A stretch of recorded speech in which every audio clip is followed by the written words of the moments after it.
Si tout ce que vous croyez savoir sur le début de l'univers était incomplet, avant le temps, avant l'espace, il y avait quelque chose, ou peut-être rien, cet audio-livre vous invite à questionner les limites de la réalité. Car comprendre comment tout a commencé est bien plus étrange et fascinant que vous ne l'avez jamais imaginé. Le néant, ce concept si intrigant, nous invite à réfléchir. Est-il vraiment possible que quelque chose surgisse du néant? Dans le monde quotidien, le néant semble être simplement l'absence de quelque chose, comme une pièce vide ou un verre sans eau. Mais si je vous disais que le néant, dans le contexte de l'univers, est bien plus complexe, c'est une paradoxe qui nous pousse à questionner notre compréhension même de l'existence.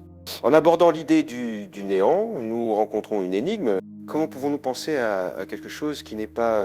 Quand nous essayons d'imaginer le néant, nous nous heurtons souvent à un vide difficile à conceptualiser, comme essayer de penser à une couleur qui n'existe pas ou à un son qui n'a jamais été produit. Cette difficulté à visualiser le néant nous amène à nous demander, est-il vraiment possible que l'univers ait surgi d'un état de pure absence?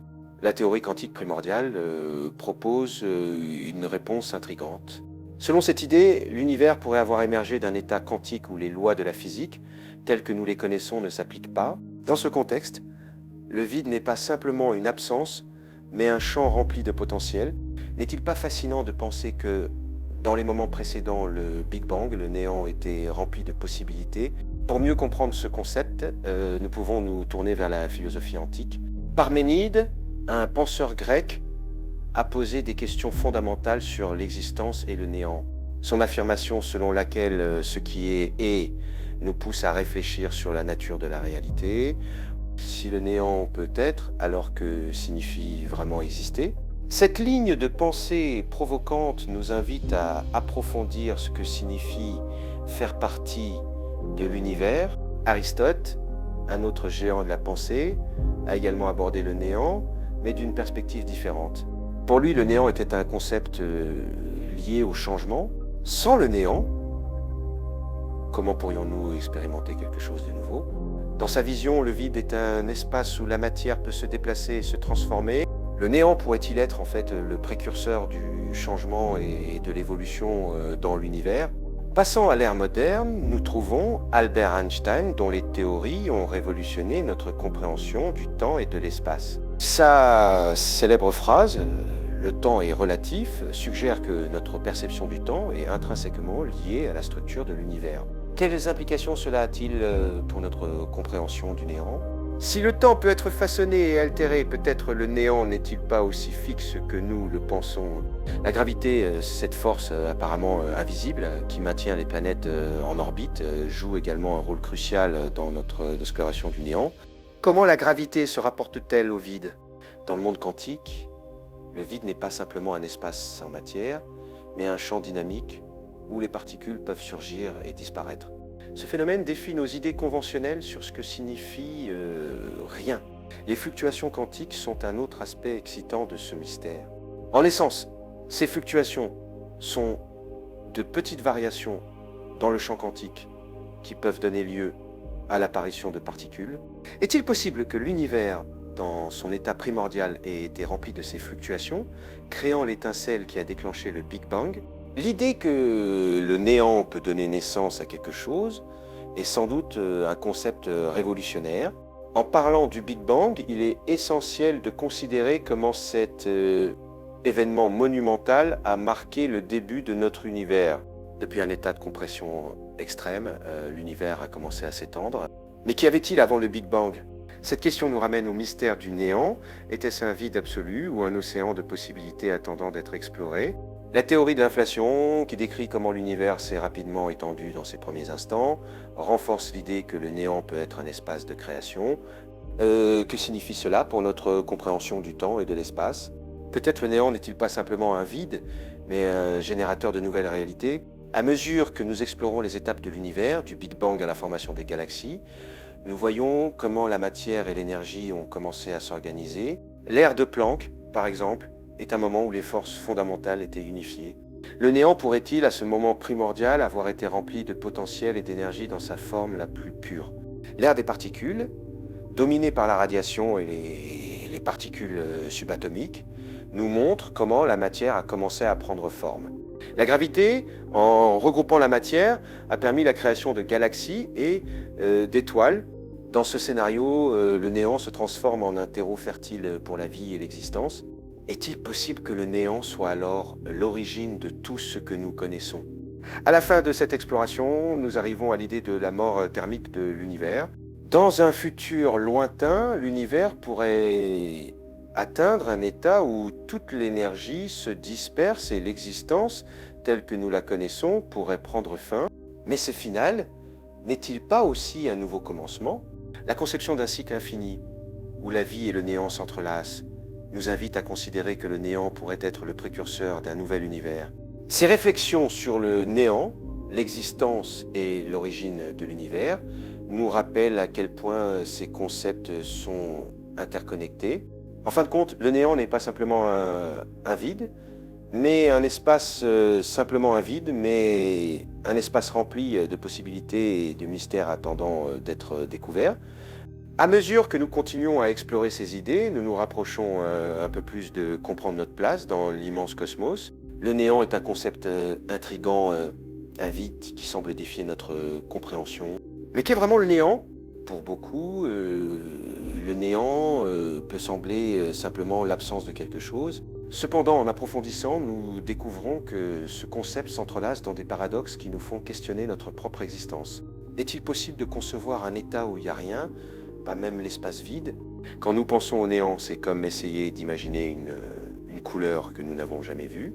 C'est un défi qui nous conduit dans un labyrinthe de pensée.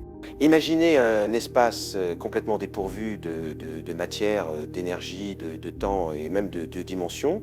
Cela semble simple, mais lorsque nous essayons, nous réalisons que notre esprit remplit automatiquement ce vide avec des images ou des idées. Le néant n'est pas seulement une absence, il semble avoir des propriétés propres, comme un mystère qui refuse d'être résolu. Comment quelque chose d'aussi simple peut-il être si compliqué à comprendre?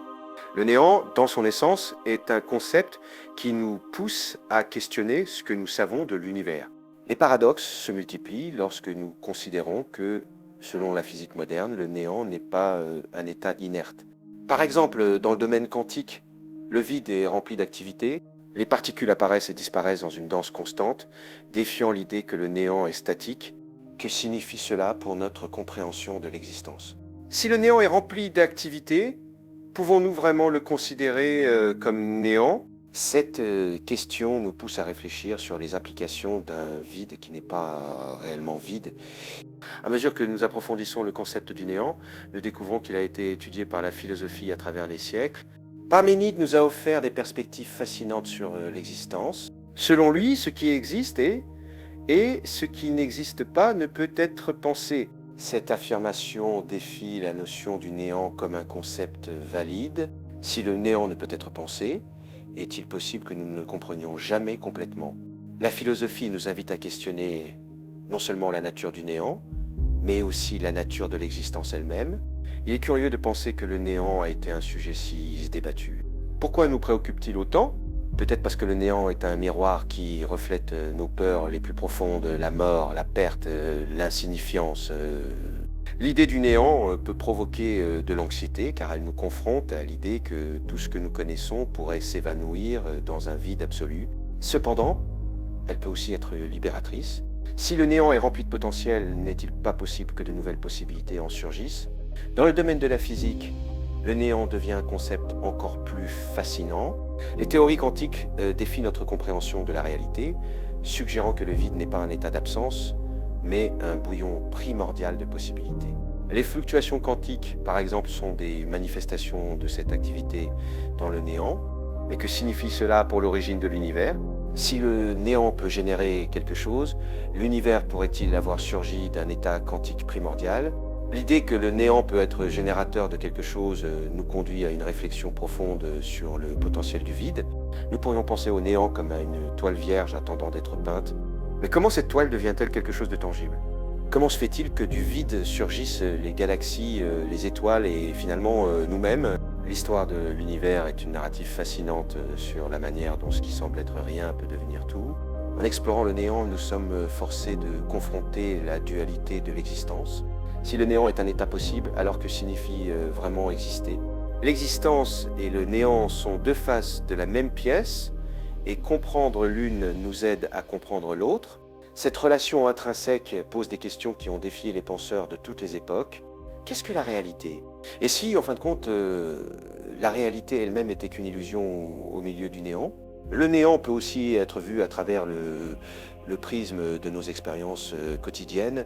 Nous avons tous ressenti des moments de vide dans nos vies, des moments où il semble qu'il n'y ait ni direction ni but. Ces moments peuvent être troublants, mais ils peuvent aussi être des catalyseurs de changement.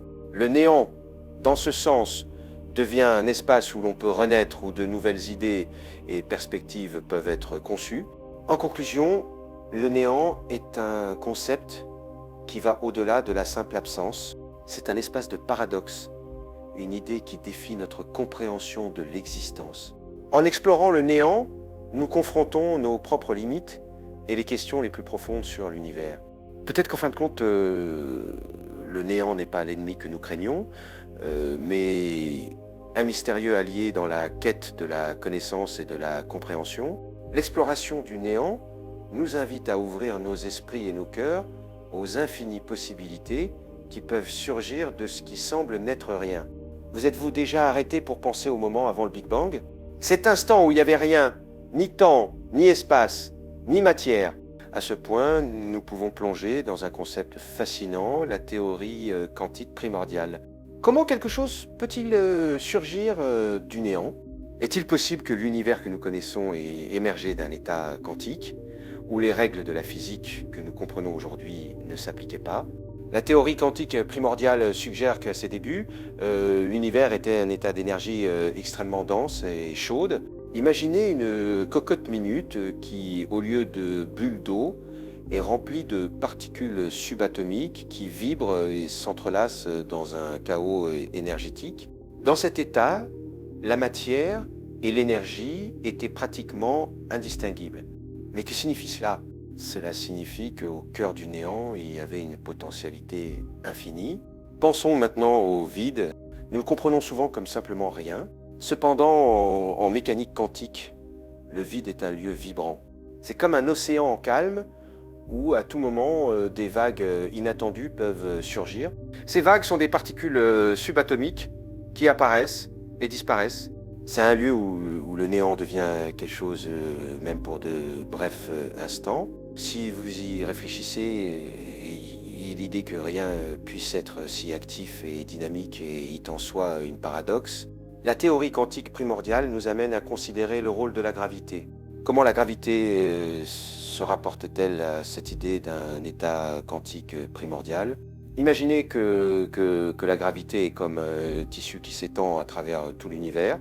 Dans ce tissu, de petites fluctuations dans l'énergie peuvent créer des points de densité qui éventuellement se regroupent pour former des particules. Ainsi, la gravité n'affecte pas seulement les objets massifs, mais joue également un rôle crucial dans la création de la matière elle-même. Quand nous parlons de l'apparition de l'univers, il est inévitable de mentionner l'importance des fluctuations quantiques. Ces petites variations dans le vide sont responsables de la création de particules. Avez-vous déjà vu comment une bulle peut se former et éclater à la surface d'un liquide? Quelque chose de similaire se produit dans le vide quantique. Une bulle d'énergie peut apparaître, devenir une particule, puis disparaître à nouveau. Ce processus est fondamental pour comprendre comment la matière a commencé à apparaître dans l'univers. L'état quantique primordial est comme une toile vierge qui, à travers les fluctuations, commence à prendre vie. Les particules se joignent, se repoussent, se combinent, et dans ce processus donne naissance aux structures qui formeront éventuellement les étoiles, les galaxies et tout ce que nous connaissons. Mais qu'en est-il du temps? La théorie quantique nous défie également de penser au temps différemment. Dans cet état primordial, le temps, tel que nous le comprenons, n'existait pas. C'était une dimension qui n'avait pas encore été tissée dans la structure de l'univers. L'idée que l'univers pourrait avoir surgi d'un état quantique primordial nous amène à nous interroger sur son destin. Si notre univers a commencé de cette manière, pourrait-il également se terminer par un retour au néant? La physique quantique nous offre des indices intrigants sur la nature cyclique de la réalité. Pourrait-il être qu'à la fin de tout, l'univers retourne à cet état primordial dont il est issu. En réfléchissant à ces idées, il est important de considérer comment tout cela s'entrelace avec notre compréhension du tout. La théorie quantique primordiale ne nous parle pas seulement de l'origine de l'univers, mais défie également nos notions sur l'existence elle-même. Elle nous invite à questionner ce qui est réel et ce qui est illusion. En fin de compte, elle nous rappelle que la vérité de l'univers est bien plus étrange et merveilleuse que nous ne pouvons l'imaginer. La complexité de l'univers ne se limite pas à ce que nous voyons autour de nous. Chaque étoile, chaque planète, chaque atome a son origine dans un état primordial d'énergie et de possibilités. La matière qui nous compose provient de ce chaos quantique. Ainsi, la prochaine fois que vous regarderez le ciel étoilé, souvenez-vous que vous ne regardez pas seulement des étoiles, mais que vous vous connectez au tissu même de la réalité. En résumé, la théorie quantique primordiale nous offre une perspective fascinante sur l'origine de l'univers. Elle nous montre qu'au cœur du néant, il y a une incroyable potentialité. Ce concept nous aide non seulement à comprendre nos origines, mais nous invite également à explorer le mystère de l'existence. Alors que nous continuons à démêler les secrets du cosmos, peut-être découvrirons-nous que le néant n'est pas un vide, mais un espace rempli de possibilités infinies. Le néant est un concept fascinant, mais souvent mal compris. Qu'est vraiment le néant? Pour beaucoup, le néant évoque des images de vide, un espace sans rien, mais cette idée peut être trompeuse quand nous disons néant. Nous faisons référence à l'absence totale de tout, même de l'espace et du temps. Le néant pourrait-il être plus complexe qu'il n'y paraît à première vue? Ici entrent en jeu les idées du philosophe grec Parménide. Parménide nous défie de penser à l'existence de manière radicalement différente. Dans sa vision, ce qui n'existe pas ne peut être pensé ni nommé.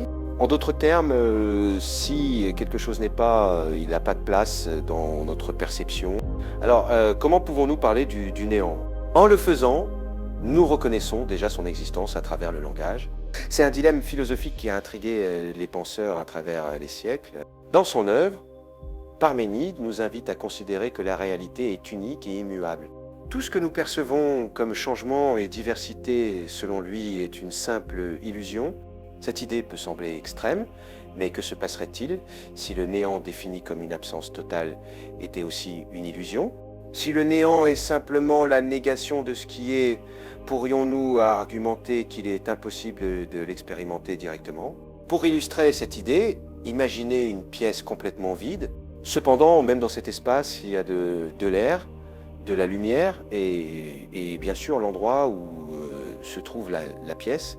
Le néant absolu semble donc être un concept insaisissable, un territoire inexploré qui défie notre compréhension et nos perceptions. Mais quelles implications cela a-t-il pour notre compréhension de l'univers et de notre propre être? La philosophie du néant se connecte également à la science. À mesure que les physiciens explorent l'univers primordial, ils rencontrent la notion qu'avant le Big Bang, il n'y avait ni espace ni temps.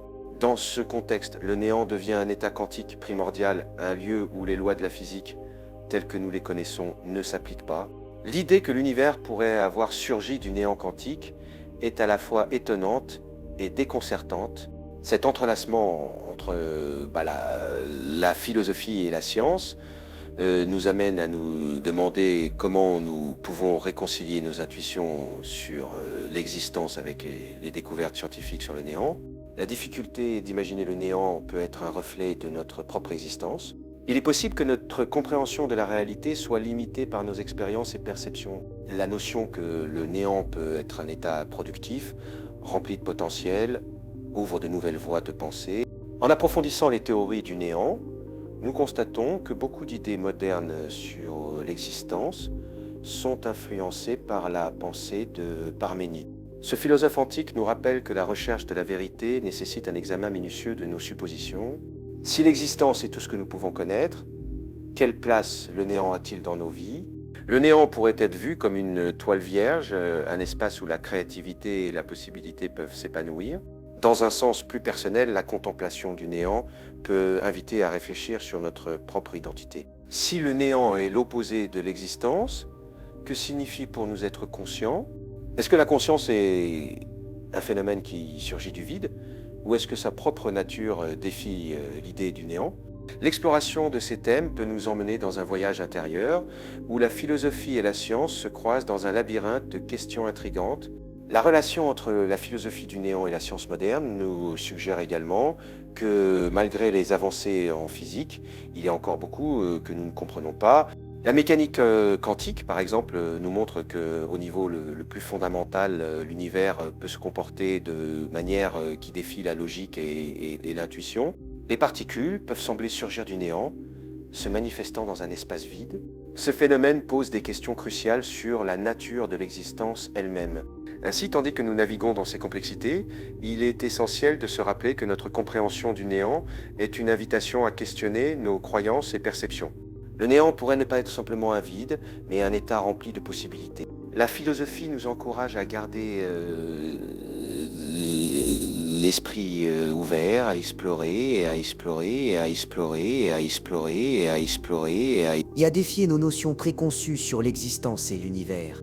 Le néant, loin d'être un concept trivial, est un sujet qui provoque des réflexions et des débats profonds. Il nous invite à explorer le sens de l'existence, de la conscience et de la réalité elle-même. En fin de compte, la philosophie du néant nous rappelle que bien que le vide puisse sembler un concept effrayant ou déconcertant, il est aussi un espace où la curiosité et la recherche de la connaissance peuvent s'épanouir. Ainsi, le néant devient un point de départ pour l'exploration de ce que signifie être. Le néant, ce vide qui se présente souvent comme un concept abstrait et difficile à comprendre, a été l'objet de réflexions pour les philosophes à travers l'histoire. Mais que signifie vraiment le néant? Pour beaucoup, le néant peut sembler simplement l'absence de quelque chose, comme une pièce vide. Cependant, ce vide est bien plus complexe qu'il n'y paraît. Dans la Grèce antique, un penseur nommé Parménide a osé questionner la nature même de l'existence. Il affirmait que le néant ne peut être pensé, car penser au néant implique qu'il y a quelque chose à penser. Cette paradoxe nous fait réfléchir. Est-il possible de concevoir l'absence totale de tout? Comment pouvons-nous parler du néant? En le faisant, nous remplissons déjà l'espace avec nos idées.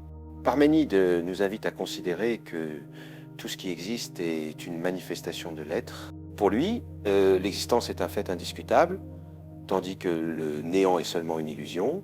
Mais en même temps, sa pensée nous amène à nous demander: est-il possible qu'il y ait quelque chose au-delà de notre compréhension actuelle? Pourrait-il exister un état antérieur à l'être, un moment où rien n'était?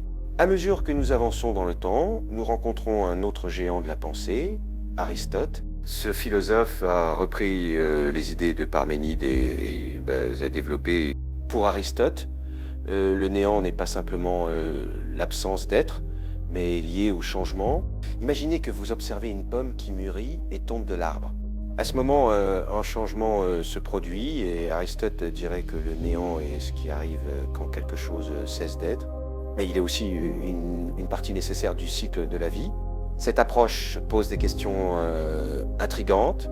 Comment le changement peut-il exister sans le néant? Le néant est-il un ingrédient essentiel dans le processus de transformation? Aristote nous amène à penser que bien que le néant puisse sembler effrayant ou déroutant, il fait partie d'un ordre plus grand de l'univers. Au fil des siècles, la pensée philosophique a évolué, mais la question du néant reste pertinente. Dans notre ère moderne, la physique s'ajoute au débat. La théorie de la relativité d'Einstein, par exemple, nous offre une nouvelle perspective sur le temps et l'espace. Imaginez que le temps est comme une toile qui s'étire et se contracte. Que se passerait-il si, à certains moments, cette toile devenait complètement plate, comme si le temps n'existait pas du tout? Cela serait-il une forme de néant? La vision d'Einstein défie non seulement nos notions d'espace et de temps, mais nous invite aussi à réfléchir sur la manière dont nous comprenons l'existence elle-même. Si le temps peut être une illusion, que signifie cela pour notre compréhension du néant?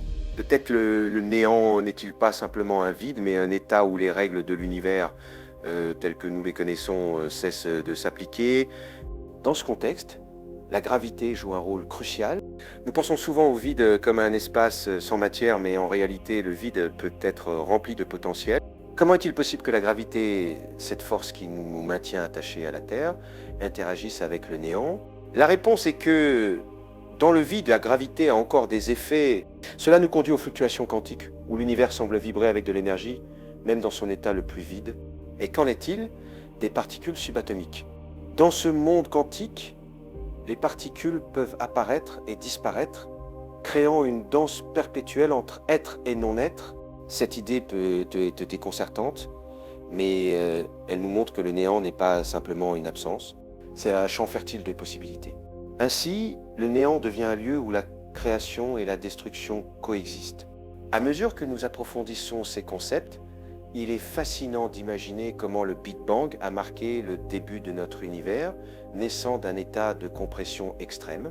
À ce moment, toute l'énergie et la matière étaient concentrées en un point infiniment petit. Nous pouvons voir dans le Big Bang une porte vers l'être. L'univers s'est expansé de manière explosive, transformant le vide primordial en le vaste cosmos que nous connaissons aujourd'hui. Après le Big Bang, la théorie de l'inflation suggère que l'univers s'est étendu à une vitesse incroyable. Mais que s'est-il passé durant ces instants? Était-ce le néant se transformant en quelque chose, ou l'univers existait-il toujours sous une forme différente? L'expansion de l'univers pose des questions sur la nature du temps et de l'existence elle-même. Avec chaque étape que l'univers traverse, de l'ère de Planck à la formation des galaxies, le concept du néant continue de défier notre compréhension. L'ère des particules nous montre un univers dominé par la radiation et les particules subatomiques, tandis que l'ère de la structure révèle comment la gravité regroupe la matière, créant les galaxies et les étoiles que nous observons aujourd'hui. Le néant est-il simplement un précurseur de la structure, ou y a-t-il quelque chose de plus en jeu? Enfin, même en considérant la mort thermique éventuelle de l'univers, l'idée du néant persiste. Un univers calme et froid est-il vraiment rien, ou est-ce simplement une forme différente d'être? La théorie du cycle infini de l'univers de Roger Penrose suggère qu'au lieu d'une fin absolue, nous pourrions être dans un cycle éternel de naissance et de mort cosmique. Ainsi, en réfléchissant au néant, nous nous trouvons dans une quête constante de sens et de compréhension. La philosophie et la science s'entrelacent dans une danse fascinante où l'existence et le néant se questionnent mutuellement. Cette exploration nous aide non seulement à comprendre l'univers, mais nous invite également à réfléchir sur notre propre existence en son sein.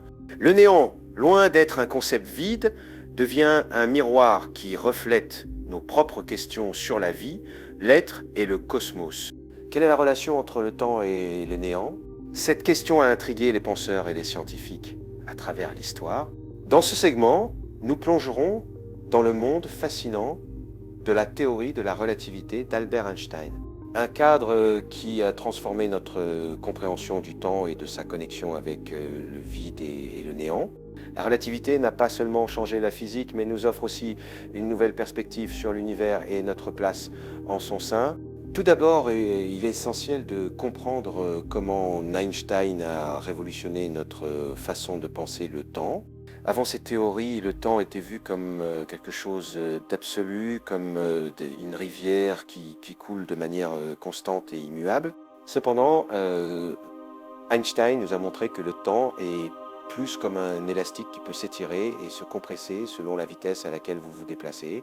Cela signifie que le temps n'est pas la même expérience pour tous.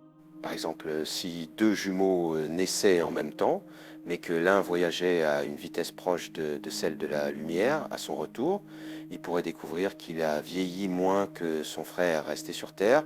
Ce phénomène est connu sous le nom de dilatation du temps. Mais quelles implications cela a-t-il pour notre compréhension du néant? Quand nous parlons de néant, il est important de se rappeler que dans le contexte de la relativité, le vide n'est pas simplement un espace vide. En réalité, le vide peut être un lieu rempli de potentiel. Imaginez un étang calme, bien qu'il semble tranquille, il y a une immense quantité d'énergie en jeu sous la surface. De la même manière, le vide quantique est rempli de fluctuations et de possibilités. Comment cela se rapporte-t-il au temps? Quand nous considérons que le temps peut se plier et se courber, nous réalisons que le néant, en réalité, peut être rempli d'activités et de possibilités. La relation entre le temps et le néant devient encore plus intrigante lorsque nous considérons le rôle de la gravité. Selon Einstein, la gravité n'est pas seulement une force qui attire les objets, mais elle affecte aussi la structure du temps. Vissez l'exemple suivant. Près d'un objet massif, comme une planète ou une étoile, le temps s'écoule plus lentement. Alors, que se passe-t-il dans un univers où le temps se comporte de manière si étrange? Comment cela affecte-t-il nos notions d'existence et de réalité? L'idée que le temps peut être façonné par la gravité nous amène à réfléchir sur le concept du néant. Si le temps peut être altéré, peut-être le néant est-il aussi susceptible de changer? Dans ce sens, le néant n'est pas simplement l'absence de quelque chose, mais une condition qui peut être influencée par des facteurs externes comme la gravité et l'énergie. Cela pose des questions philosophiques profondes. Le néant est-il vraiment un état final ou est-il simplement une étape dans un cycle interminable de transformation? En approfondissant l'univers, nous réalisons que la relativité d'Einstein implique également que le temps n'a ni début ni fin clair. Si l'univers peut s'étendre et se contracter, alors la notion d'un commencement absolu devient indiscutable. Pourrait-il être que, d'une certaine manière, le néant et le temps soient entrelacés dans une danse cosmique de création et de destruction? À mesure que la science progresse, nous nous trouvons face à la possibilité que le néant ne soit pas un vide, mais un espace rempli de potentiel pour de nouvelles réalités. L'exploration de ces idées nous amène à réfléchir sur la nature même du temps. Si le temps est flexible et influencé par la gravité, alors chaque moment peut être vu comme une opportunité de création. Le néant, dans ce contexte, devient un terrain fertile où les particules peuvent surgir du vide, défiant nos notions d'existence. Est-il possible que la création de l'univers lui-même soit le résultat d'une explosion de possibilités à partir du néant? Dans ce voyage à travers le temps et le néant, nous rencontrons des questions qui défient notre compréhension. Le temps est-il une illusion, construction humaine qui nous aide à donner un sens à l'expérience de l'univers? Ou est-ce une réalité tangible qui peut être mesurée et observée? La relativité nous invite à considérer que le temps peut être plus élastique et multifacette que nous ne l'avons jamais imaginé. Chaque découverte en physique nous amène à repenser notre relation avec la réalité. La théorie de la relativité nous montre que le néant et le temps sont connectés de manière que nous commençons à peine à comprendre. En explorant cette relation, nous pénétrons dans un territoire où la science et la philosophie s'entrelacent, ouvrant la porte à de nouvelles réflexions sur notre existence et le cosmos. Enfin, il est fascinant de penser au Lex d'Einstein. Son travail a non seulement transformé la physique, mais il nous a également permis de questionner nos hypothèses sur la réalité. La relation entre le temps et le néant est un rappel qu'il y a toujours plus dans l'univers que ce que nous voyons à première vue. À mesure que nous continuons à explorer ces questions, peut-être découvrirons-nous que le néant n'est pas la fin, mais le début d'une nouvelle aventure dans la compréhension du cosmos. La gravité est un concept fascinant qui influence tous les aspects de nos vies, bien que souvent inaperçus. Vous êtes-vous déjà arrêté pour réfléchir à la manière dont la gravité affecte non seulement les objets qui tombent, mais aussi la façon dont nous voyons l'univers? La gravité n'est pas seulement la raison pour laquelle une pomme tombe de l'arbre, elle est la force qui sculpte le cosmos. Mais que se passe-t-il quand nous commençons à parler de la gravité dans le contexte du vide, cet espace qui semble totalement dépourvu de matière? L'idée du vide peut être trompeuse. Nous le concevons souvent comme un lieu vide où rien n'existe. Cependant, en physique, le vide n'est pas simplement rien, c'est un espace rempli de potentiel. En mécanique quantique, le vide est une sorte de champ d'énergie quantique. Cela signifie que même s'il y a apparemment rien, il y a une activité constante dans cet espace. Imaginez un océan calme depuis la surface, il semble qu'il n'y a rien, mais dans les profondeurs, il y a des courants et de la vie. De manière similaire, le vide dans l'univers est un lieu où les particules peuvent apparaître et disparaître en un clin d'œil. Ces fluctuations quantiques sont comme des bulles qui émergent. Mais comment cela se rapporte-t-il à la gravité? La gravité, cette force qui maintient les planètes en orbite et nous sur Terre, agit également sur le vide. Quand nous parlons de gravité, nous pensons souvent à des objets massifs comme les planètes et les étoiles. Cependant, la gravité a aussi un effet sur l'espace vide. Quand une masse est placée dans le vide, elle déforme l'espace autour d'elle, créant une sorte de dépression dans le tissu de l'univers. Cette dépression, est-ce que nous ressentons comme la gravité? Imaginez maintenant que l'univers est comme une grande feuille de papier. Si vous placez une boule de bowling au centre de cette feuille, vous verrez que la feuille s'enfonce autour de la boule, créant une dépression. Si vous lancez maintenant des billes sur la feuille, vous verrez qu'elles se déplacent vers la boule plus grande, suivant la courbure de la feuille. C'est ainsi que la gravité affecte les particules dans le vide. La courbure de l'espace-temps influencée par la gravité guide le chemin de ces particules. Cette interaction entre la gravité et le vide a des implications profondes. La gravité n'affecte pas seulement ce que nous voyons, mais influence aussi la création de nouvelles particules dans le vide. Les fluctuations quantiques peuvent générer des paires de particules et d'antiparticules qui apparaissent brièvement avant de s'annihiler mutuellement. Mais comment ces interactions peuvent-elles mener à la création de matière dans l'univers ? Lors du Big Bang, la gravité a joué un rôle crucial dans la formation des premières structures de l'univers. À mesure que l'univers s'étendait et se refroidissait, les petites fluctuations dans le vide ont commencé à se regrouper sous l'influence de la gravité. Avec le temps, ces regroupements ont formé les premières galaxies, étoiles, et finalement les planètes que nous habitons aujourd'hui. Ainsi, en un sens, le vide n'est pas seulement un lieu sans matière, c'est un lieu rempli de possibilités où la gravité agit comme un sculpteur cosmique. Vous êtes-vous déjà demandé ce qui se passerait s'il n'y avait pas de gravité ? Sans cette force, l'univers serait un lieu complètement différent. Les étoiles ne se formeraient pas, les planètes n'orbitent pas et la vie telle que nous la connaissons n'existerait tout simplement pas. La gravité est essentielle non seulement pour la structure du cosmos, mais aussi pour l'existence même de la matière. Pour mieux comprendre la relation entre la gravité et le vide, considérons le rôle de l'énergie sombre. Cette force, que l'on croit responsable de l'accélération de l'expansion de l'univers, surpasse la gravité qui agit normalement pour regrouper la matière. Cela soulève des questions intrigantes sur l'avenir de l'univers. Le vide, dans son essence, pourrait-il être rempli d'énergie sombre changeant les règles du jeu ? De plus, la gravité n'affecte pas seulement l'univers à grande échelle. Dans notre quotidien, elle influence la manière dont les atomes et les molécules interagissent. Sans la gravité et les forces qui maintiennent les atomes ensemble seraient atterrés. Cela nous amène à réfléchir sur l'interconnexion entre la gravité et la nature de la matière elle-même. En conclusion, la relation entre la gravité et le vide est un domaine fascinant qui invite à la réflexion.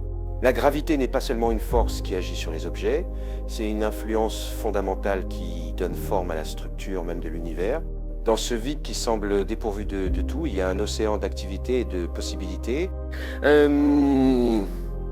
Ainsi, la prochaine fois que vous penserez à la gravité, souvenez-vous qu'elle n'est pas seulement la raison pour laquelle les choses tombent, mais aussi la force qui a sculpté et continue de sculpter le vaste cosmos dans lequel nous vivons. Le néant, dans son essence, n'est jamais vraiment vide. Les fluctuations quantiques sont l'un de ces phénomènes intrigants qui semblent tirés d'un roman de science-fiction. Mais que sont-elles exactement ? Comment peuvent-elles affecter l'existence même de notre univers ? Pour le comprendre, il faut d'abord plonger dans le monde de la mécanique quantique, où les règles sont très différentes de celles auxquelles nous sommes habitués dans notre vie quotidienne. Dans cet étrange royaume, les particules ne se comportent pas comme des objets solides et prévisibles, mais plutôt comme des ombres qui s'évanouissent et réapparaissent. Tout est possible, même ce qui semble impossible. Imaginons un océan en calme, où les vagues sont à peine un murmure. Mais soudain, dans cet océan tranquille, des bulles apparaissent et disparaissent en un clin d'œil. Dans le monde quantique, ces bulles sont comme des particules subatomiques qui surgissent du néant et disparaissent à nouveau. Cette activité constante est ce que les scientifiques appellent des fluctuations quantiques. Alors, d'où viennent ces bulles et que nous disent-elles sur l'univers ? Les fluctuations quantiques sont une manifestation de l'énergie présente même dans le vide. Nous pensons souvent au vide comme à un espace vide, dépourvu de tout, mais en mécanique quantique, le vide est débordant de potentiel. C'est le théâtre où les particules peuvent surgir pour de brefs instants comme des étoiles filantes dans un ciel sombre. Ces particules éphémères, bien que transitoires, sont fondamentales pour comprendre comment notre univers s'est formé. À mesure que nous explorons cette idée, une question intrigante surgit. Le néant peut-il vraiment créer quelque chose ? Dans le monde quantique, la réponse est un oui retentissant. Les fluctuations quantiques suggèrent que le vide n'est pas simplement une absence de matière, mais qu'il est rempli d'énergie potentielle. Ainsi, chaque fois qu'une de ces particules apparaît, on peut dire qu'elle prend une respiration dans le vide. Mais que signifie cela pour nous et pour le cosmos dans son ensemble? En termes plus larges, ces fluctuations peuvent être responsables de la création de particules qui éventuellement se regroupent pour former des atomes, des étoiles et des galaxies. Ainsi, lorsque nous regardons le ciel nocturne et contemplons le vaste univers, nous pourrions penser que chaque étoile que nous voyons pourrait avoir son origine dans une bulle quantique qui s'est matérialisée dans le vide. Cependant, ce concept peut être difficile à assimiler car il défie notre compréhension intuitive de la réalité. Un aspect fascinant des fluctuations quantiques est leur rôle dans le Big Bang. La théorie suggère que dans les premiers instants de l'univers, ces fluctuations ont pu être amplifiées, menant à la création de matière et d'énergie à une échelle monumentale. Ainsi, ce qui a commencé comme une danse de bulles quantiques s'est transformé en la vaste et complexe structure de l'univers que nous connaissons aujourd'hui. Mais quelles implications cela a-t-il pour notre compréhension du temps et de l'espace? Quand on parle de fluctuations quantiques, on mentionne souvent le principe d'incertitude de Heisenberg. Ce principe établit qu'on ne peut pas connaître simultanément la position et la vitesse d'une particule avec une précision infinie. Ce principe ajoute un niveau de complexité à la discussion sur la création et l'existence des particules. Dans ce sens, l'univers est un lieu rempli de surprises et de mystères où la certitude devient une illusion.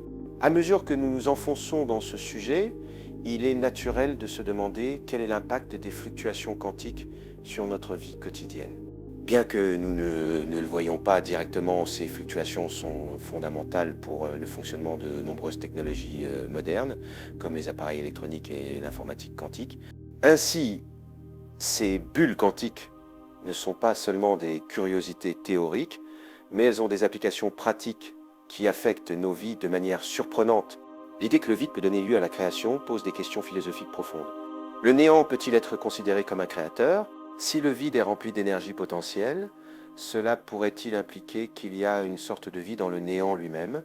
Ces questions nous amènent à réfléchir sur notre propre existence et le sens de la création dans un sens plus large. Pour ceux qui cherchent à comprendre l'univers à un niveau plus profond, les fluctuations quantiques sont une fenêtre fascinante vers la nature de la réalité.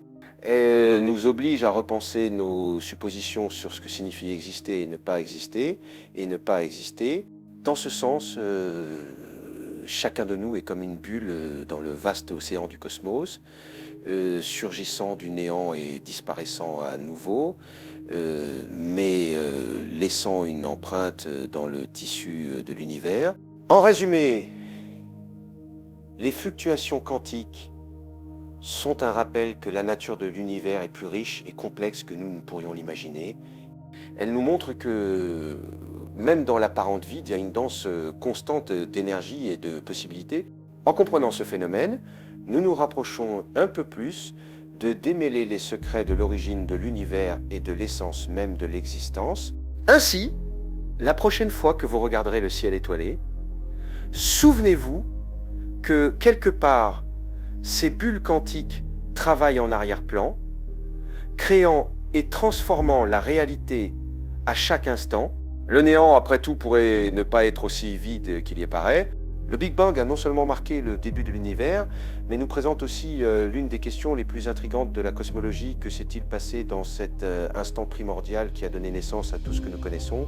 Pour le comprendre, il est essentiel de plonger dans la notion qu'avant le Big Bang, il n'y avait ni espace ni temps tels que nous les connaissons. C'est comme penser à un ballon complètement dégonflé. Avant qu'il ne soit gonflé, il n'y a aucun moyen d'imaginer sa taille ou sa forme. C'est ainsi qu'était l'univers avant cet événement extraordinaire.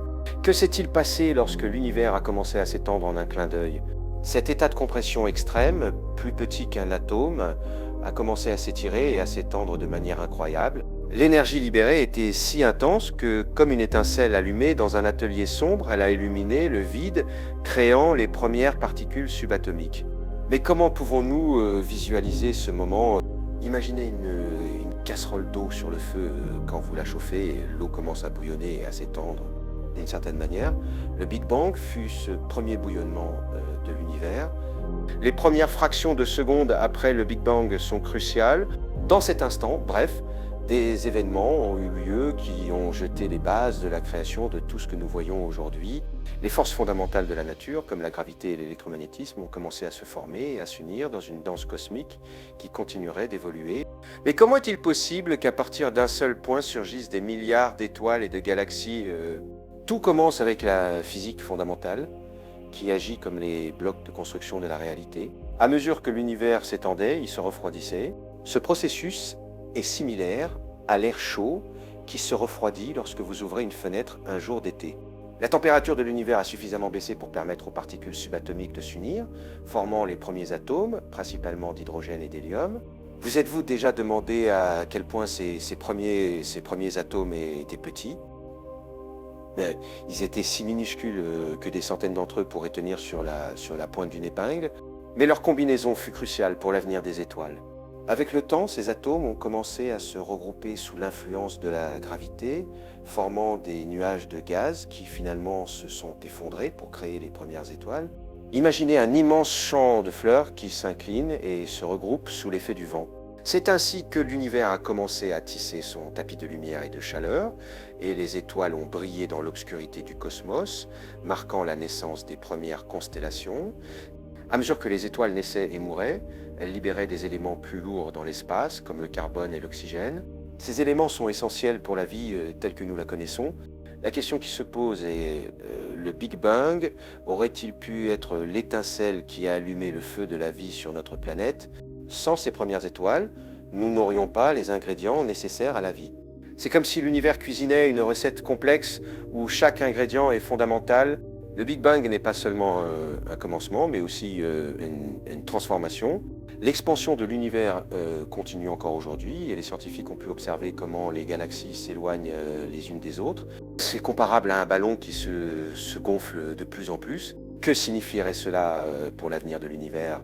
Certaines théories suggèrent qu'il continuera à s'étendre indéfiniment, tandis que d'autres pointent vers un éventuel effondrement. La curiosité humaine cherche toujours des réponses à ces questions. Quand nous parlons du Big Bang, il est important de noter que ce n'était pas une explosion au sens traditionnel. Il n'y avait pas de centre à partir duquel tout s'est étendu. Au contraire, l'univers s'étendait dans toutes les directions en même temps. Cela défie notre intuition, mais c'est un rappel que le cosmos opère sous des lois qui dépassent souvent notre compréhension quotidienne. La notion de temps et d'espace a également changé radicalement dans ce contexte. Avant le Big Bang, il n'y avait pas de temps, c'est comme si l'horloge de l'univers n'avait jamais commencé à tourner. Alors, quand nous disons que cela s'est produit il y a environ 13,8 milliards d'années, nous parlons d'un temps qui a commencé à compter à partir de cet instant. Que signifie cela pour notre perception de la réalité ? Cela nous pousse à réfléchir sur ce que signifie vraiment le temps. Il est fascinant de penser que les atomes qui composent notre corps, ceux qui permettent notre existence, ont été forgés dans le cœur des étoiles nées à la suite du Big Bang. Il y a une connexion intrinsèque entre nous et l'univers, un fil qui nous relie à cette explosion initiale d'énergie et de matière. N'est-il pas étonnant que toutes les choses partagent une histoire commune qui remonte à cet instant primordial ? Enfin, le Big Bang n'offre pas seulement un regard sur notre passé, mais pose aussi des questions sur notre avenir. L'univers est en constante évolution, changeant et s'adaptant. Tout comme le Big Bang fut le début de tout, il nous invite aussi à réfléchir à la manière dont notre univers se terminera. Serons-nous témoins d'une nouvelle renaissance ou nous dirigeons-nous vers un destin inconnu ? Chaque question ouvre une porte de nouvelles explorations et découvertes, nous rappelant que la curiosité est une part essentielle de notre nature humaine.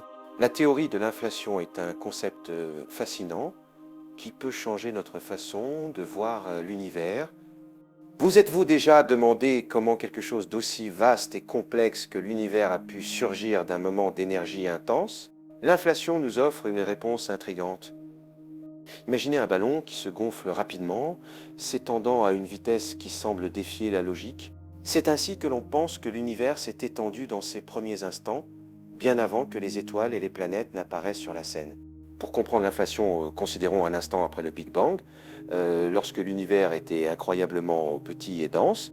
À ce moment, l'énergie était si intense que les lois de la physique que nous connaissons pouvaient à peine s'appliquer. Que se passerait-il si, soudainement, cette petite sphère d'énergie commençait à s'étendre de manière exponentielle? En un clin d'œil, l'univers aurait pu s'étirer à une échelle inimaginable, créant de l'espace avant même que les objets qui le rempliraient n'existent. L'inflation explique non seulement l'expansion de l'univers, mais répond aussi à certaines des questions les plus déconcertantes que les scientifiques se posent depuis des décennies. Par exemple, pourquoi l'univers semble-t-il si homogène et uniforme à grande échelle? Quand nous regardons le ciel, nous voyons des galaxies distribuées de manière assez régulière. La théorie de l'inflation suggère que dans sa phase précoce, l'univers s'est étendu tellement que les petites irrégularités ont été lissées, laissant un fond d'uniformité que nous observons aujourd'hui. Cependant, l'inflation introduit également un nouvel ensemble de questions. Si l'univers s'est étendu si rapidement, qu'est-ce qui a propulsé cette expansion?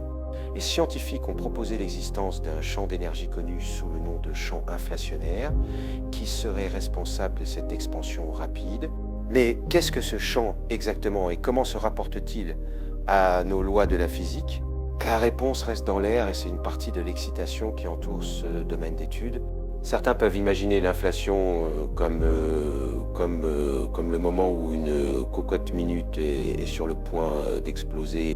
L'énergie s'accumule et quand elle est enfin libérée, le résultat est une expansion violente et rapide. Dans ce contexte, qu'est-il advenu de l'énergie contenue avant l'inflation? S'est-elle dispersée dans l'espace ou s'est-elle transformée en la matière que nous voyons aujourd'hui? C'est une autre des questions que les physiciens tentent de démêler. Il est important de souligner que la théorie de l'inflation ne se limite pas à décrire ce qui s'est passé dans les premiers instants de l'univers. Elle peut aussi avoir des implications sur la manière dont nous voyons le multivers. Certaines versions de la théorie suggèrent que notre bulle d'univers n'est qu'une parmi tant d'autres, chacune avec ses propres lois de la physique. Imaginez un océan de bulles où chaque bulle représente un univers différent. Que signifierait cela pour notre compréhension de l'existence? À mesure que nous explorons ces concepts, nous rencontrons l'idée que l'inflation pourrait être un phénomène récurrent. Certains scientifiques suggèrent que l'inflation pourrait avoir eu lieu plusieurs fois, créant un cycle d'univers naissant et déclinant. Si cela est vrai, cela changerait radicalement notre perception du temps et de l'existence. Sommes-nous piégés dans un cycle interminable de création et de destruction? L'une des contributions les plus fascinantes de la théorie de l'inflation est sa capacité à prédire certaines caractéristiques de l'univers que nous observons aujourd'hui. Par exemple, la théorie suggère que les petites fluctuations dans la densité de la matière qui se sont produites pendant l'inflation ont donné lieu aux galaxies et aux structures que nous voyons dans l'univers. En observant ces structures, les scientifiques peuvent remonter le temps et obtenir des indices sur les événements qui ont façonné notre cosmos. La connexion entre l'inflation et la création des structures cosmiques nous amène également à réfléchir sur le rôle de la gravité. À mesure que l'univers s'étendait, la gravité a commencé à regrouper la matière, formant les premières étoiles et galaxies. Sans l'inflation, l'histoire de l'univers aurait pu être radicalement différente et beaucoup des structures que nous considérons comme familières aujourd'hui n'auraient pas existé. Il est fascinant de penser à la manière dont l'inflation a changé notre compréhension du temps et de l'espace.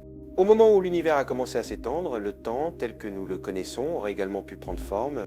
Avant cet événement, le temps existait-il vraiment ou n'était-il qu'une illusion créée par l'émergence de l'univers? Des questions comme celle-ci nous poussent à la frontière du savoir humain, défiant nos conceptions les plus profondes.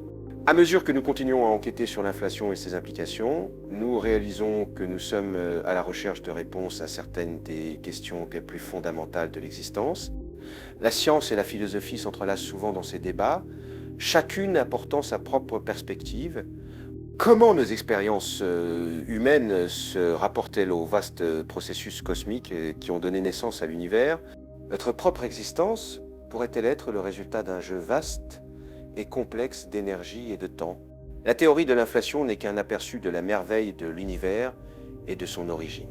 Elle nous invite à réfléchir sur notre place dans ce vaste cosmos et nous rappelle que, bien que nous ayons des questions sans réponse, la quête du savoir est un voyage qui vaut la peine d'être entrepris.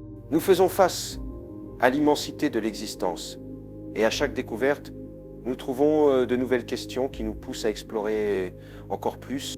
En fin de compte, L'inflation n'est pas seulement un phénomène physique, mais aussi une porte ouverte à une compréhension plus profonde de la réalité. Que se passe-t-il avec l'univers après le Big Bang? La réponse à cette question nous entraîne dans un voyage fascinant à travers les différentes étapes qui ont façonné notre cosmos. Depuis le moment où toute la matière et l'énergie de l'univers étaient concentrées en un point infiniment petit jusqu'à l'expansion vaste que nous observons aujourd'hui. Chaque phase est un chapitre dans l'histoire de l'univers. D'abord, pensons au Big Bang comme au début d'une grande orchestre. À cet instant de création, toutes les notes étaient en silence, attendant le moment propice pour résonner. Que s'est-il passé après cette explosion cosmique? La réponse se trouve dans l'ère de Planck, une période qui s'est produite immédiatement après le Big Bang, où les lois de la physique, telles que nous les connaissons, n'étaient pas encore pleinement établies. Dans cette phase, l'univers était extrêmement chaud et dense, et les forces fondamentales qui régissent le cosmos étaient unies en un seul état. Imaginez un smoothie de fruits où tous les goûts sont mélangés en une seule boisson. C'était l'essence de l'univers à ce moment-là. Avec le temps, l'univers a commencé à s'étendre et à se refroidir. Dans la phase suivante, connue sous le nom d'ère des particules, les conditions ont commencé à changer. Les particules subatomiques ont commencé à se former et à interagir. Saviez-vous que dans cette période, les composants de base de la matière, électrons, protons et neutrons, ont commencé à donner forme à ce qui deviendrait plus tard des atomes? Visualisez une danse cosmique où chaque particule cherche sa place, unissant ses forces et construisant la base de tout ce que nous connaissons. L'ère des particules fut aussi un moment de radiation intense. Les particules étaient si énergétiques qu'elles interagissaient constamment entre elles, créant un océan de lumière et de chaleur. Pouvez-vous imaginer un océan d'énergie pure où la lumière danse et joue dans chaque recoin? Cet océan a finalement permis aux atomes de commencer à se former lorsque l'univers s'est suffisamment refroidi. Ainsi, la matière a commencé à prendre forme et à s'organiser. À mesure que l'univers continuait de s'étendre, un autre chapitre a commencé à se développer, l'ère de la structure. Dans cette phase, la gravité a commencé à jouer un rôle crucial. Les petites irrégularités dans la distribution de la matière ont commencé à attirer plus de matière, formant ce que nous connaissons aujourd'hui comme des galaxies et des étoiles. C'est comme si l'univers tissait un tapis où chaque fil représente une galaxie et la gravité est l'aiguille qui relie tout dans une image cohérente. La formation des galaxies n'a pas été un processus instantané, cela a pris des millions d'années. Vous êtes-vous déjà demandé à quoi ressemblaient ces premières galaxies? Imaginez un vaste espace sombre parsemé de lumière scintillante et de formes qui commençaient à peine à prendre forme. À mesure que la gravité regroupait la matière, les premières étoiles ont commencé à briller, illuminant l'univers et marquant le début d'une nouvelle ère. Et ici, l'histoire devient encore plus intrigante. Avec la formation des étoiles, des processus nucléaires ont commencé, donnant lieu à la création d'éléments plus complexes. L'hydrogène et l'hélium se sont combinés pour former du carbone, de l'oxygène et d'autres éléments essentiels à la vie. Sans ces premières générations d'étoiles, nous ne serions pas ici à discuter de l'origine de l'univers.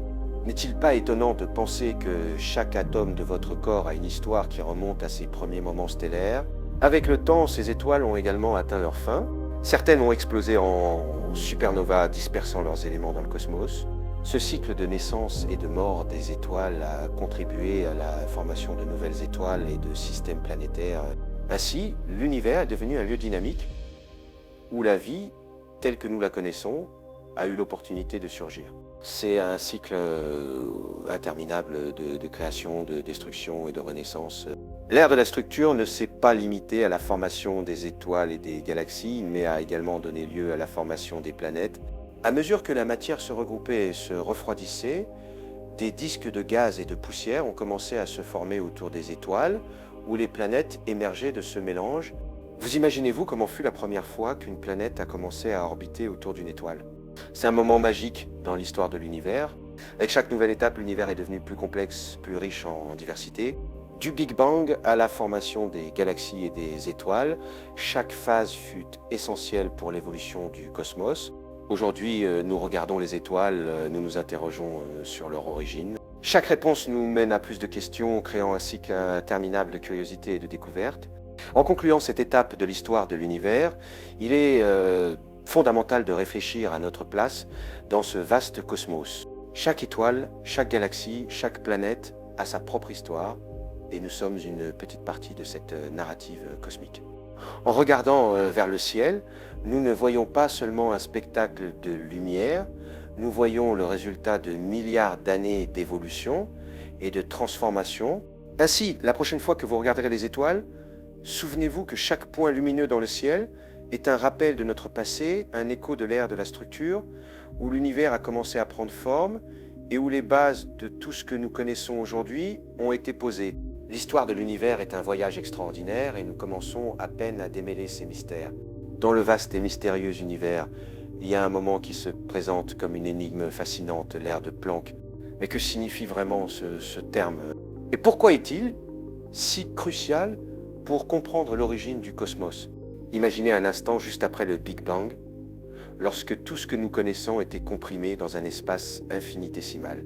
Dans cette fraction de seconde, les lois de la physique, telles que nous les comprenons aujourd'hui, ne s'appliquaient pas. Au lieu de cela, l'univers était un océan d'énergie pure où la gravité, la température et l'énergie étaient entrelacées de manière qui nous semble encore déconcertante. L'ère de Planck se situe dans un temps qui dure à peine 10-43 secondes après le Big Bang.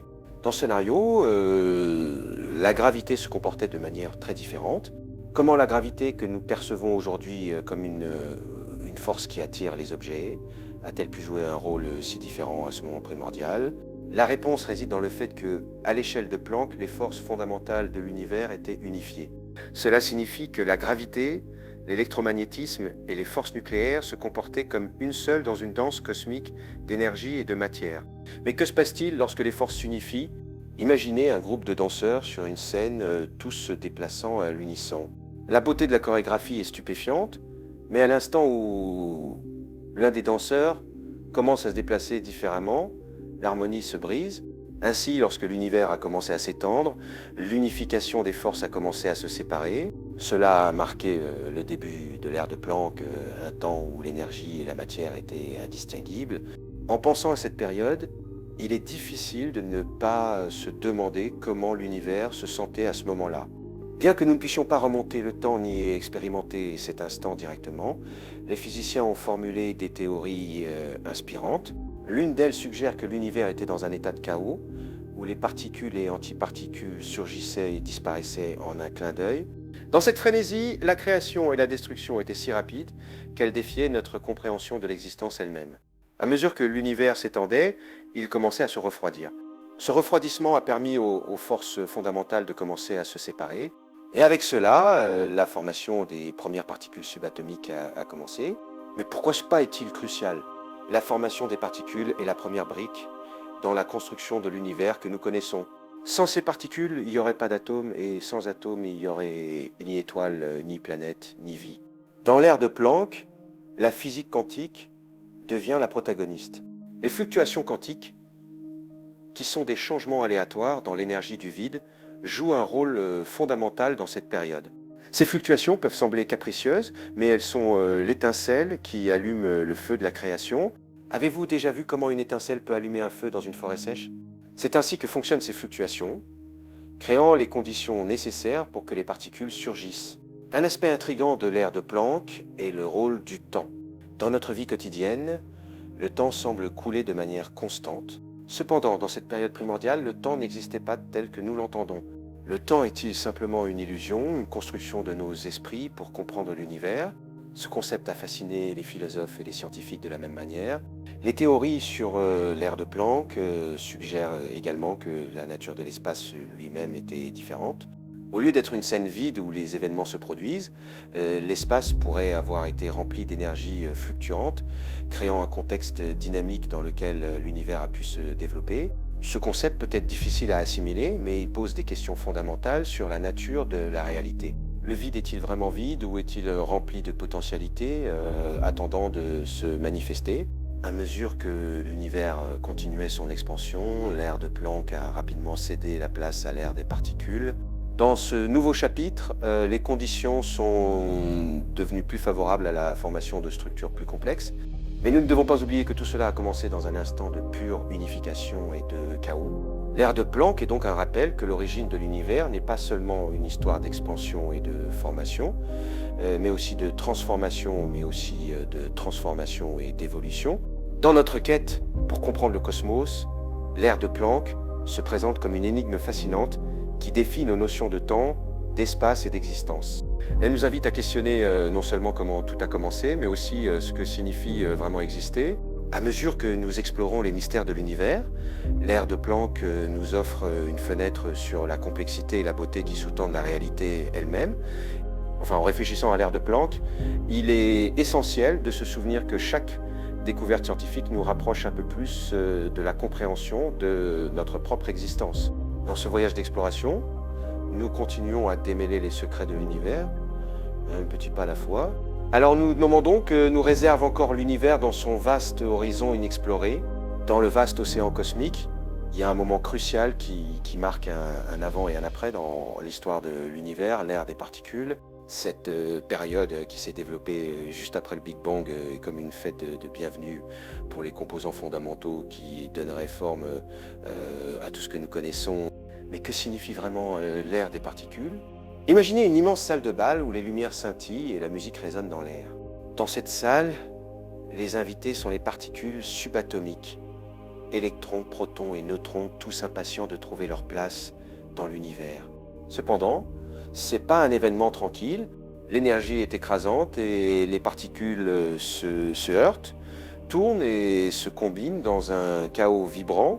Comment s'organise-t-elle dans une telle effervescence? La réponse réside dans la température incroyable qui régnait à ce moment. Peu après le Big Bang, l'univers était un lieu extraordinairement chaud, avec des températures dépassant les billions de degrés. Dans cet environnement extrême, les particules ne pouvaient pas s'unir pour former des atomes. C'était comme essayer de faire une pizza dans une cocotte minute. Les ingrédients ne pouvaient tout simplement pas se fusionner. Mais à mesure que l'univers s'étendait, il commençait à se refroidir, permettant aux particules de commencer à s'unir. Avez-vous déjà vu comment la vapeur se condense en gouttes d'eau?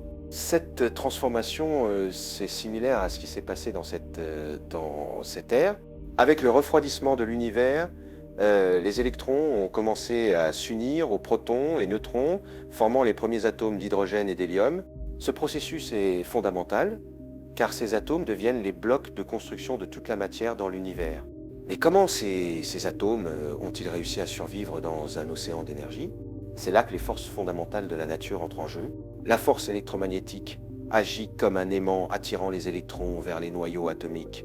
Tandis que la force nucléaire forte maintient les protons et les neutrons ensemble à l'intérieur du noyau, sans ces forces, les atomes n'auraient pas pu se former et par conséquent, il n'y aurait pas toute la matière que nous connaissons aujourd'hui. C'est comme une équipe de danseurs travaillant ensemble pour créer une chorégraphie parfaite au milieu du chaos. À mesure que les atomes commençaient à se former, l'univers devenait moins dense et plus structuré. Cependant, tout n'était pas un chemin facile. Les conditions étaient encore assez instables et la radiation restait intense. Alors, comment les atomes ont-ils réussi à rester unis dans un environnement si hostile? La réponse réside dans l'équilibre. À mesure que l'univers continuait de s'étendre et de se refroidir, la densité d'énergie a commencé à diminuer. Cela a permis aux forces fondamentales d'établir cet équilibre délicat qui maintiendrait les atomes ensemble. Cette stabilité a permis aux premiers noyaux de se former, puis, en se combinant avec des électrons, ils ont commencé à créer les premiers atomes d'hydrogène et d'hélium. Mais que s'est-il passé avec le reste de la matière? À ce stade, les atomes devenaient le décor pour quelque chose de bien plus grand, la formation de structures cosmiques. À mesure que l'univers s'étendait, la gravité commençait à jouer un rôle crucial. Comment une force si subtile peut-elle être capable de façonner le cosmos? La gravité agit comme un architecte cosmique, attirant la matière et la regroupant en régions denses. Ces régions deviennent les noyaux des futures étoiles et galaxies. C'est comme si la gravité invitait les atomes à se joindre dans une grande danse cosmique où chacun a un rôle à jouer dans la création de quelque chose de grandiose. Quand nous regardons le ciel aujourd'hui, nous voyons un vaste univers rempli de galaxies brillantes et d'étoiles, mais tout a commencé dans cette ère des particules. Chaque étoile qui brille et chaque planète qui orbite est le résultat direct de ces premiers moments. Mais que s'est-il passé ensuite? À mesure que l'univers continuait d'évoluer, l'ère des particules a cédé la place à de nouvelles étapes où la matière commencerait à se regrouper et à former des structures complexes. En résumé, l'ère des particules est un chapitre fascinant dans l'histoire de l'univers. La combinaison de l'énergie, de la température et des forces fondamentales a permis à la matière de commencer à prendre forme. Sans ces événements, le cosmos tel que nous le connaissons n'existerait pas. Ainsi, la prochaine fois que vous regarderez vers les étoiles, souvenez-vous que tout a commencé dans une explosion d'énergie et de chaos. Là, les particules dansaient au rythme des lois de la physique. Chaque étoile, chaque galaxie et bien sûr chacun de nous sommes des témoins de cette incroyable danse cosmique qui a commencé il y a des milliards d'années. L'ère de la structure nous emmène dans un moment fascinant de l'histoire de l'univers. C'est là que la matière a commencé à s'organiser en galaxies, étoiles et planètes.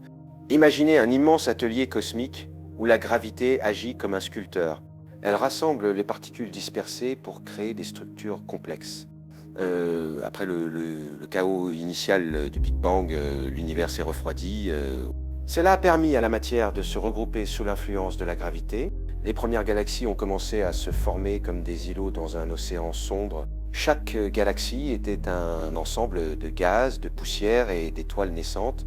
Mais comment ces structures ont-elles pris forme dans un univers si vaste? La réponse réside dans les petites fluctuations de densité issues du Big Bang. Ces irrégularités amplifiées par l'inflation ont servi de graines pour les galaxies. La gravité a attiré la matière vers ces régions plus denses, créant des amas. Pensez à un jardin où les graines germent et s'épanouissent en plantes. De la même manière, ces fluctuations ont donné naissance à des structures cosmiques. Au fil du temps, les étoiles ont commencé à briller au sein de ces galaxies. Chaque étoile était un creuset où des éléments lourds se forgeaient. Ces éléments, comme le carbone et l'oxygène, sont essentiels à la vie. Sans l'air de la structure, notre planète n'aurait jamais existé. N'est-il pas incroyable que tout ce que nous sommes provienne de ce processus? À mesure que les galaxies se formaient, l'univers devenait plus diversifié. Les étoiles naissaient, vivaient et mouraient, dispersant leurs éléments dans l'espace.